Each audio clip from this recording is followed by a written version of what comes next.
una sa lahat. I truly resent the fact that the BICAM is being hostaged by the Secretary of the Department of Public Works and Highways. Vince Dizon is no engineer. He's an economist and a political aide. Hindi naman po talaga ako engineer. Hindi, I don't deny that. Never ako. May nagsabi bang engineer ako? Mga kapatid, alas 5:30 na. Ito na mga bumabanderang balita. Matutupad o mapapako? Pangako ni Pangulong Marcos na may makukulong bago magpasko. Abangan na lang, sabi ng palasyo. Napalaho na budget, mga mababata sa BICAM di magkasundo sa budget ng DPWH. Character assassination, Senator Robin Padilla gustong ipatanggal ang mga mapanirang post laban sa matataas na opisyal ng bansa.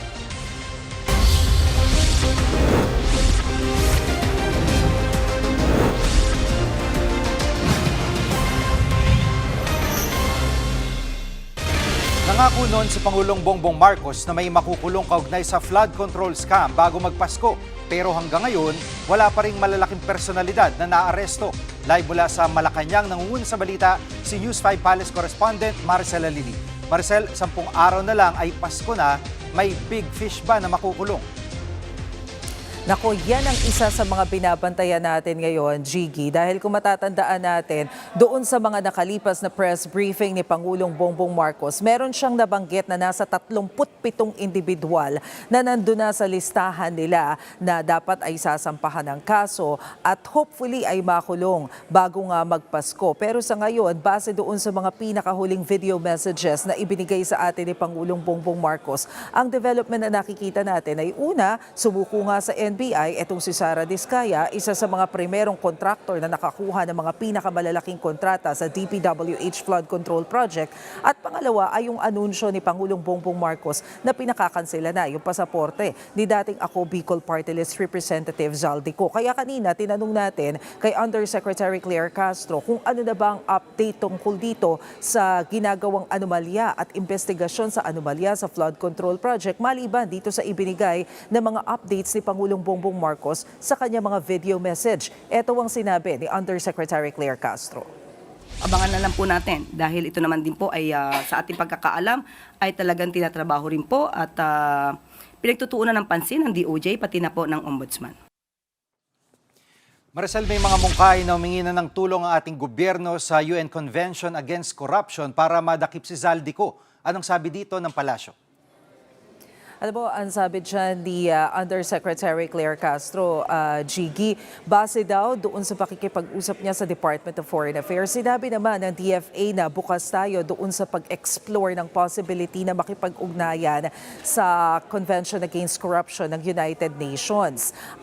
Pero ang kailangan daw na mangyari dito ay mag-convene muna yung counterpart dito sa Pilipinas, yung ating Interagency Committee na pangungunahan nga ng Executive Secretary bilang chairperson para mapag-usapan din ang posibilidad na ito. Pero base doon sa update ng Department of Justice na ibinigay sa Malacanang, sa ngayon wala pa raw tayong coordination o ugnayan dyan sa UN Convention Against Corruption. Ang tanging pakikipag-ugnayan pa lamang daw natin sa ngayon ay yung sa Interpol at naghihingi nga tayo ng red notice. So aantabayanan pa rin natin kung anong mangyayari para maibalik nga dito sa bansa si Zaldico. G. At Maricel, may budget deadlock sa budget ng DPWH dyan sa BICAM. Anong reaksyon dito na Malacanang? Wala pang ibinibigay na reaksyon dyan ang Malacanang, Jiggy. Ang naitanong natin kanina sa Malacanang ay yung tungkol doon sa isa sa mga maiinit na balita tungkol doon sa nangyaring BICAM over the weekend. At ito nga yung tungkol doon sa MyFIP o yung Medical Assistance for Indigent and Financially Incapacitated Patients. Kasi may mga bumabatikos, kasama na dyan sina Cardinal Virgilio Pablo David at sina Shelo Magno na kilalang advocate nga nitong pagbabantay ng national budget doon sa pagtataas ng budget dito sa MyFIP. Ang tingin kasi ni Cardinal David at ng iba pang mga kabilang kagaya niya, parang violation daw ito ng human dignity. Sinasabi nga rin ni Shelo Magno na hindi ba ito parang paggamit ng mga politiko dahil kailangan pang tanawin bilang utang na loob yung panghihingi ng ordinaryong taong bayan ng assistance every time na mao-ospital o magpapagamot ang isang Pilipino. Pero ang paliwanag kasi dyan ni Yusek Claire Castro kanina, mukhang malabo na i-veto ito ni Pangulong Bongbong Marcos dahil una sa lahat, hindi naman daw dadaan sa politiko ang MyFIP. Ginawa raw ito nang sa gayon ay makamit yung target na zero billing sa mga ospital. So ito daw ay didiretso doon sa mga local government units para makatulong na rin doon sa mga pasyente. Pakinggan natin yung sinabi ni Yusek Castro. May mga ospital po dito na hindi po kaugnay ng DOH hospitals at nais pong palawakin pa ang serbisyo sa ating mga mamamayan sa pamamagitan po ng pagbibigay din po ng zero balance billing sa LGU hospitals. Hindi po ito idadaan sa mga politiko. Ito po ay manggagaling din po sa DOH. At Maricel, ngayon, bagsak ang piso, maraming mga walang trabaho. Anong sinasabi dito ng Malacanang? Well, aminado naman ng Malacanang, Gigi, na yung estado ng ating ekonomiya sa Pilipinas, in a way na apektuhan din talaga ng ingay sa politika, lalo na ngayon meron tayong nire-resolba na usapin tungkol sa anomalya sa flood control project. Sabi ni Yusek Castro, last week nga daw, nagkaroon ng pagpupulong ang Bangko Sentral ng Pilipinas at ang economic managers ng ating bansa at dito ay napag-usapan yung tungkol dyan sa issue ng inflation, yung tungkol doon sa paghina ng piso kontra dolyar. Pero ang tiniyak naman daw dito ng economic managers, gagawin nila ang lahat ng sa gayon ay patuloy na ma-encourage yung mga investors na mamuhunan dito sa Pilipinas at kabilang na nga dyan yung pagpupursige para maresolba itong issues ng sinasabing anomalya sa flood control project. Yan muna ang latest. Balik sa iyo, Gigi. Yan pong ulat ni Maricel Alili live mula sa TV5 Media Center. Nabalahong pagtalakay ng BICAM sa 2026 budget. Hindi kasi magkasundo ang mga mababatas tungkol sa pondo ng DPWH. Live mula sa Pasay City, nangunguna sa balita si News 5 House correspondent Marian Enriquez. Marian, ano ang hindi mapagkasunduan tungkol sa pondo ng DPWH? Jiggy, kine-question kasi nga ng ilang senador yung pagbabalik ng 45 billion pesos na pondo sa 2026 budget ng DPWH. Yan nga yung pondong tinapyas ng magbago nga yung costing ng mga materyales para sa mga proyekto. Kung matatandaan, Jiggy, inutos noon ni Pangulong Bongbong Marcos na babaan yung presyo ng mga materyales dahil overpriced umano ang mga ito. Ang hiling nga ni DPWH Secretary Vince Dizon ay ibalik yung 45 billion pesos na tinapyas kasi posible raw kulangin yung pondo para sa ilang proyekto. Hindi lang naman daw kasi materyales ang ginagastusan ng mga proyekto. Magkakaiba rin daw yung presyo ng mga materyales, depende sa lugar. Pero nag-aalangan nga yung mga senador na ibalik nga yung tinapyas na pondo at naninindigan silang tama yung kanilang computation. Pakinggan natin itong pahayag ni Senator Gatchalian. Hindi kami nagkamali dahil naggaling ho sa kanila yung computation. In-apply lang ho namin. Iba yung opinion ng House, iba yung opinion ng Senado. Is-postpone muna yung BICAM today para ma-resolve itong issue with the House and also with DPWH. At Marian, matibay ang posisyon ng Senado. Ano naman ang sabi ng mga congressman na miyembro din ng BICAM?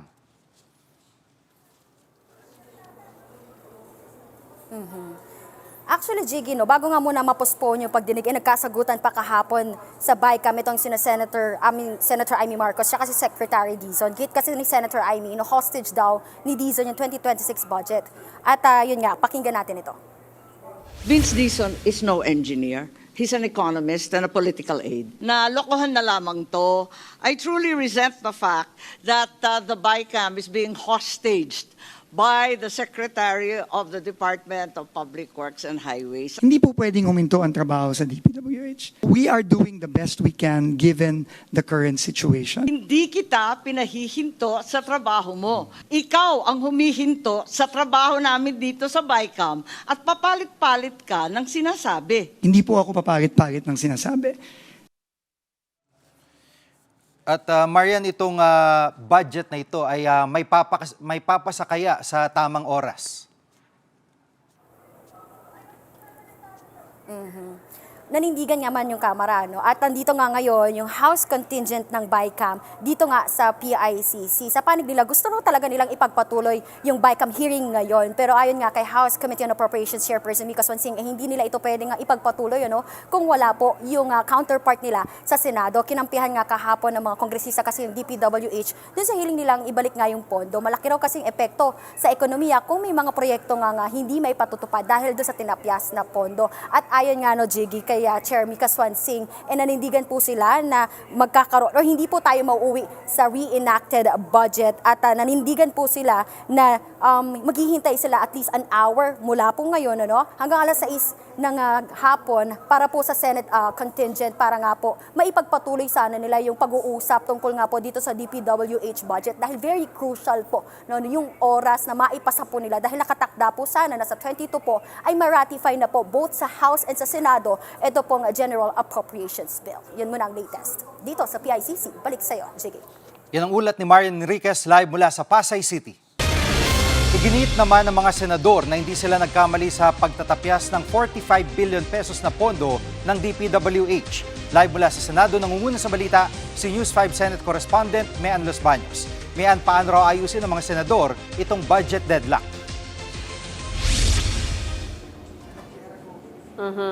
Tama ka, Jiggy, unang bagay, paano aayusin yung deadlock na yan? Kaya pinapostpone ng mga senador yung BICAM ngayong araw para makipag-usap sila direkta sa DPWH kung paano ba susolusyonan yung pinapabalik nilang 45 billion pesos. Nanindigan kasi yung mga senador, Jiggy, hindi daw sila nagkamali sa pagtapyas ng amount na yan dahil tinapyas nila yan based dun sa computation na binigay ng DPWH sa kanila early on from the committee hearing. So ang sinasabi ng Senado ngayon, teka muna, akala ko ba nagkasundo na tayo with DPWH? Bakit ngayon pinapabalik ninyo? So, doon pa lang, sinasabi din ng mga senators from the committee hearings na parang aminado naman itong DPWH na meron talagang overpricing doon sa mga materyales.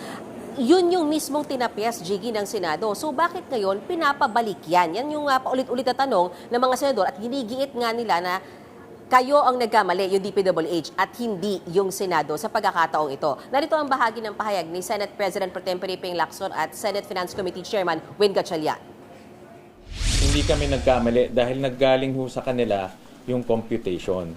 In-apply lang ho namin. In fact, pumunta pa dito ang mga representatives ng DPWH para makipag-coordinate sa amin. Yung ginawa naming pagbaba sa budget ng DPWH, particularly yung presyo ng materyales, galing yun sa DPWH mismo. Nagbigay sila sa amin ng mga tawag nila adjustment factors. Hindi kami nagkamali. We just took the lead of their, based on their pronouncements. Secretary Vince, the President no less. So we took the cue from them. Sila naman nakakalam ng computation So saan makakatipid sa CNPD, di ba? Yes. O Sir, bakit ngayon ipapasa sa amin yung pagkakamali? Pero Mean, posible kayang maibalik yang bilyong-bilyong pisong tinapyas na pondo ng DPWH? That we do not know. Paulit-ulit din nating tinanong kay Senate Finance Committee Chairman Win Gatchalian yan. Pero precisely the point why they wanted or why they postponed itong BICAM meeting ngayong araw na ito ay para timbangin. Dapat bang ibalik yung 45, hindi maliit, Jiggy yung 45 billion pesos na yan. Dapat bang ibalik dahil ang sinasabi ng DPWH kapag hindi yan nabalik, underfunded yung mga maraming programang pang-infrastruktura at hindi daw yan mai-implement. So sabi ng Senado, naiintindihan namin yan. Pero andun din sila sa punto na pag binalik yung 45 billion pesos na yan, di baka magkaroon naman ng overcosting sa mga materyales, maging source na naman yan ng korupsyon. Anyway, Jiggy, sa gitna nitong pag-postpone nitong BICAM meeting na ito at deadlock sa DPWH budget, nanindigan at naniniwala pa rin sila Senator Gatchalian na on track sila sa schedule at kaya pa rin maratipikahan itong 2026 national budget sa December 22, which is next week, at hindi raw tayo mauuwi sa reenacted budget kung saan yung budget natin ngayong 2025 ang siyang ipapatupad sa taong 2026. Jiggy. At bukas, ano nakatakdang talakayin sa BICAM?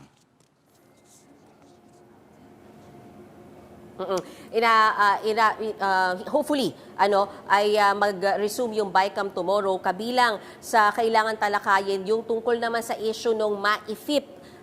Jiggy, basahin ko para sure. medical assistance to indigent and financially incapacitated patients. So bakit ba may issue din dyan? Doon kasi sa National Expenditure Programs, nasa 24 billion pesos lang yan. Pero pagkatapos ng BICAM, dumoble at naging 51 billion pesos. So ang takot dyan ay bakit? At baka maging pork barrel yan. So ang sinasabi ng mga senador, okay na sila na doblehin at gawing 51 billion pesos as long as ma-assure na hindi magiging pork barrel. So ang pag-uusapan bukas, mga safeguards at special provisions na gustong ipatupad ng mga senador dyan sa 2026 national budget. Kabilang na dyan ang paniniguro na hindi pwedeng makialam yung mga mambabatas sa implementation niya ang medical ayuda na yan at posible rin daw tanggalin na yung guarantee letters. Dahil kapag may guarantee letters, Chigi, nakakapamili daw kung sino lamang ang magbebenepisyo dito sa MAIFIP na ito. Yan muna ang latest mula dito sa Senado. Balik sa'yo, Chigi. Yan pong ulat ni Mayan Los Baños live mula sa Senado. Susunod, putol na dike sa nina matinding pagbaha sa isang barangay sa Bulacan. Diyan lang kayo mga kapatid, dapat una sa lahat.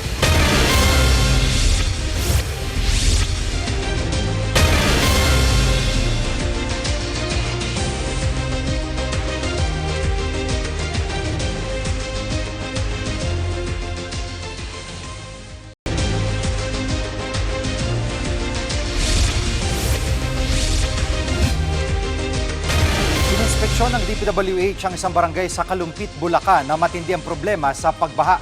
Live mula sa Quezon City, nangunguna sa balita si Gerard de la Peña. Gerard, anong natuklasan sa inspeksyon?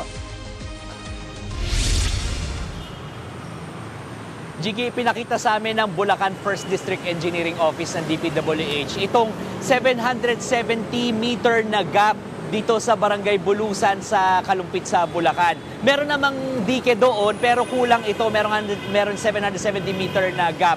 At dito sa gap na ito, dito sa parting ito na walang dike, doon pumapasok yung tubig kapag high tide o kaya malakas ang ulan. Ang masama dito, Jiggy, umaabot hanggang Bewang at doon naman sa mas malalalim, mas bababang parte ng Barangay Bulusan ay lampas tao pang araw kung minsan yung baha. Ngayon, ang gumawa ng dikeng ito ay yung mga medyo sikat na mga contractors na kilala natin, yung St. Timothy Construction na mga Diskaya at saka yung Top Notch Catalyst Construction.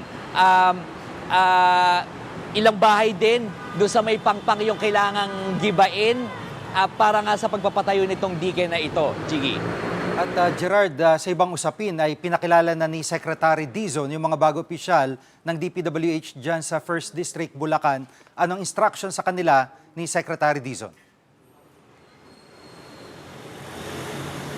Tama, Jiggy, pinakilala na kanina ni Secretary Dizon itong si Kenneth Fernando na OIC District Engineer dyan sa Bulacan 1st District Engineering Office. At itong si Engineer Paul Lumabas na OIC Assistant District Engineer dyan sa Bulacan 1st District Engineering Office. Katuwang din nila dyan si DPWH mula sa DPWH Central Office itong si Assistant Secretary Romel Tello bilang Acting Regional Director naman. At ang tagubilin niya sa kanila ni Secretary Dizon ay huwag gayahin yung kanilang mga pinalitan. Narito yung kanyang pahayag. Sila yung aasahan natin na fresh blood na magte-take over dito sa 1st District of Bulacan with the hopes of us finding solutions to the problems that we have here. Kabilin-bilinan ko lang sa kanilang dalawa, huwag kayong gagaya doon sa mga papalitan ninyo. Huwag kayong gagaya. Kasi kung gumaya kayo, kung ano mangyayari sa kanila, yun din ang mangyayari sa inyo.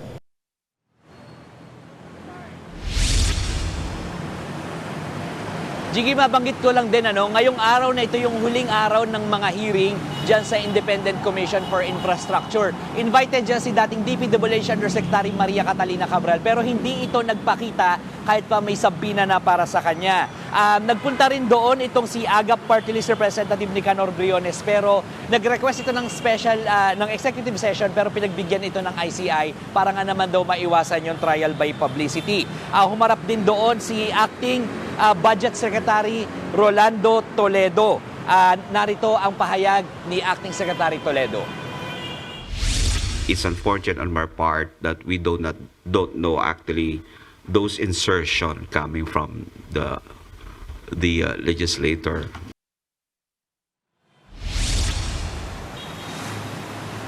Jiggy, ngayong araw din na ito ang huling araw bilang commissioner sa ICI nitong si dating Public Works Secretary Babe Singson.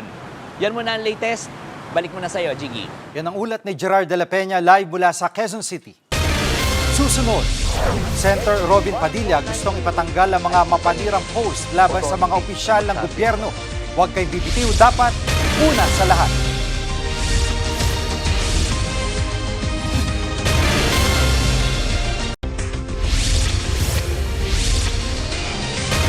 Naniniwala si Senator Robin Padilla na dapat agad tanggalin ng social media platform sa mga mapanirang post laban sa matataas na opisyal. Sinabi yan ng senador sa pagdinig ng Senate Committee on Public Information and Mass Media. Tanong ni Padilla, bakit tila walang kapangyarihan ng ating mga otoridad na utusan ng mga social media platform?